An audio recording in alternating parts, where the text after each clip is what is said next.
Ni mara ngapi tumetazama kitu kilichotokea maishani mwetu na mara moja tukakiita balaa? Na ni mara ngapi balaa hiyo inabadilika na kuwa baraka iliyojificha? Ukweli ni kwamba hatuna hekima ya kutosha kuhukumu maisha wakati yanapotokea. Kile kinachoonekana kama hasara leo kinaweza kuwa kinatutayarisha kwa kitu kikubwa zaidi kesho. Lakini wengi wetu hatuna subira ya kusubiri na kuona.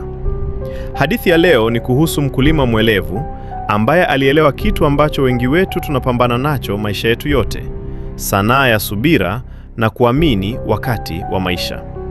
Wakati wengine walisherehekea haraka sana au kulia sana, mkulima huyu alibaki mtulivu kupitia kila dhoruba na kila mapambazuko. Mwishoni mwa safari yake, maisha yalimthibitishia kuwa sahihi kwa njia yenye nguvu sana. Hivyo, angalia mpaka mwisho video hii, maana stori hii itabadilisha kila unachoangalia kwenye maisha yako, iwe jambo zuri au baya. Hapo zamani za kale, chini ya mlima ya kijani kibichi huko India, palikuwa na kijiji kidogo.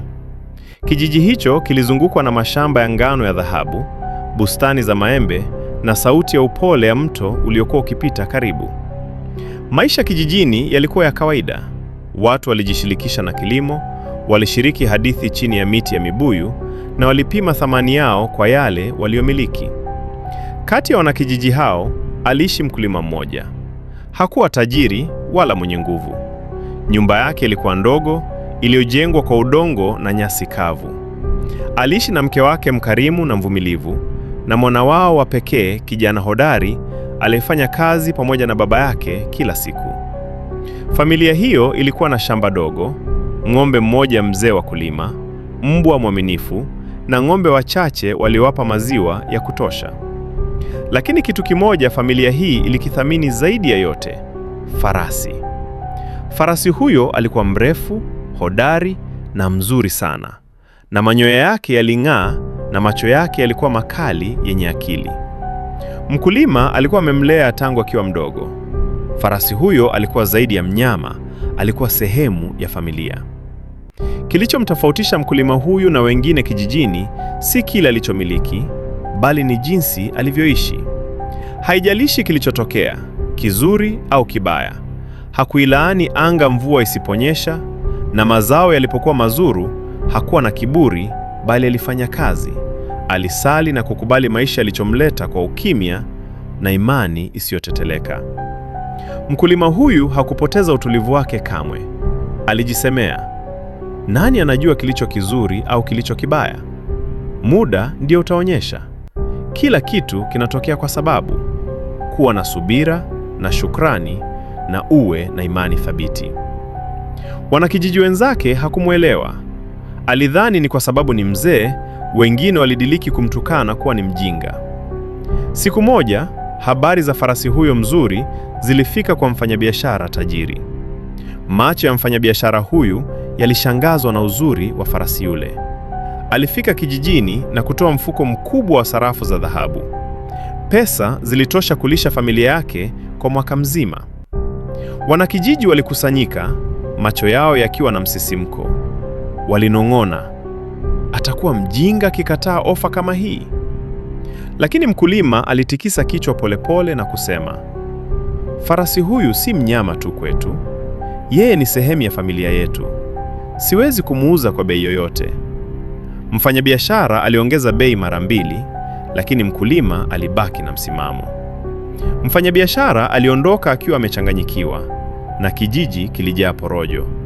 Ni mjinga. Angeweza kuwa mkulima tajiri zaidi kijijini. Sasa atabaki maskini milele. Lakini mkulima hakusema chochote. Alirudi shambani kwake na kuendelea kufanya kazi. Siku chache baadaye, asubuhi moja, mwanawe alikwenda zizini na kulikuta zizi likiwa tupu. Kamba ilikuwa imefunguliwa. Farasi alikuwa hayupo. Walitafuta kila mahali: mashambani, mtoni, kando ya msitu, vijiji jirani, lakini hakuna alama yake. Wanakijiji walitikisa vichwa. Tulimwambia angechukua pesa za mfanyabiashara. Sasa hana farasi wala pesa, amepata tu hasara. Mtoto wa mkuliwa yule alivunjika moyo. Akamuuliza baba yake, tumempoteza rafiki wetu muhimu zaidi. Wewe unawezaje kuwa mtulivu hivyo?" Mkulima akamwekea mkono begani na kusema, "Mwanangu, kile kinachoonekana kama hasara leo kinaweza kuwa si hasara kesho. Usiwe na haraka kuita hasara. Kila kitu kina mema na mabaya yake. Muda tu ndio unaweza kufichua ukweli. Kila kitu kinatokea kwa sababu. Kuwa na subira, kuwa na shukrani na uwe na imani thabiti." Kijana yule hakumuelewa, ila alijitahidi kuwa mvumilivu kama baba yake alivyosema. Wiki moja baadaye, kitu cha ajabu kilitokea. Asubuhi moja mapema, umande ukiwa bado juu ya nchi, walisikia sauti ya kwato. Farasi alirudi, na nyuma yake alifuata farasi wengine 5 wa pori, hodari na wazuri sana. Kijiji kilijaa furaha. Wale waliomuita mjinga sasa walimuita mwanadamu mwenye bahati zaidi duniani.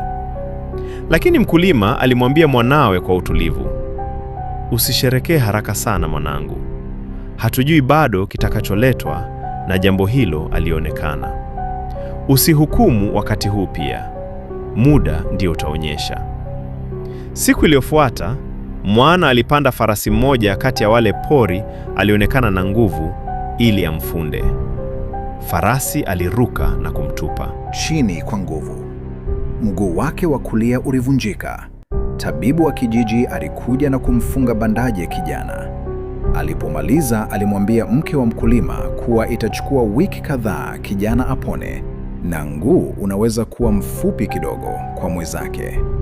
Wanakijiji walimlaumu tena. Farasi hao wa porini hawakuleta chochote ila shida. Uroho wa mkulima umegharimu mwanawe. Wiki 2 baadaye, ngoma na tarumbeta zilisikika kijijini. Askari wa mfalme walifika na amri. Vita vimeanza mpakani kaskazini, na kila kijana mwenye afya lazima ajiunge na jeshi mara moja. Wanakijiji walilia, wengine alisimama kwa mshangao. Watoto wa kiume wengi walipelekwa vitani.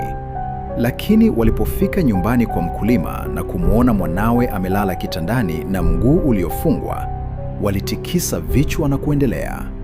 "Huyu hatufai kwetu," walisema. Miezi ilipita. Vita vilikuwa vikali na vilichukua muda mrefu. Kati ya vijana 23 waliochukuliwa, walioweza kurudi ni 9. Wengine walifariki vitani. Familia zilizoimuita mkulima mjinga sasa ziliwalilia wana wao ambao hawatamwona tena. Chini ya mti wa mwarobaini, mkulima na mwanawe walikaa pamoja. Mguu wa mwana ulikuwa unapona. Farasi wale 6 walikuwa wakilisha familia na kuwasaidia kulima shamba mara 2 zaidi.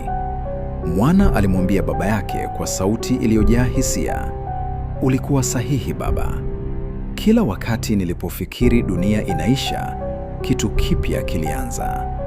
Mkulima alijibu, "Mwanangu, hii ndiyo hekima kubwa zaidi ninayoweza kukupa. Usisherekee haraka sana, wala usilie sana. Maisha ni kama mto uliopinda na huwezi kuona kilicho mbele. Kile kinachoonekana kama mafuriko leo kinaweza kumwadilia mashamba ya kesho." Mafunzo 3 muhimu. 1. Acha kuhukumu kila tukio mara linapotokea. Yape maisha wakati wa kufichua picha kamili. 2. Amini mchakato. Kutoweza kuona barabara mbele si maana yake haina mahali inakwenda. 3. Kaa thabiti katika nyakati zote, nzuri na mbaya. Unyenyekevu wakati wa furaha na tumaini wakati wa shida. Usawa ndio ufunguo wa amani ya moyo. Kila kitu kinatokea kwa sababu. Kuwa na subira, kuwa na shukrani na uwe na imani thabiti. Usisherekee haraka sana, wala usilie mapema. Maisha yana njia ya kugeuza mambo.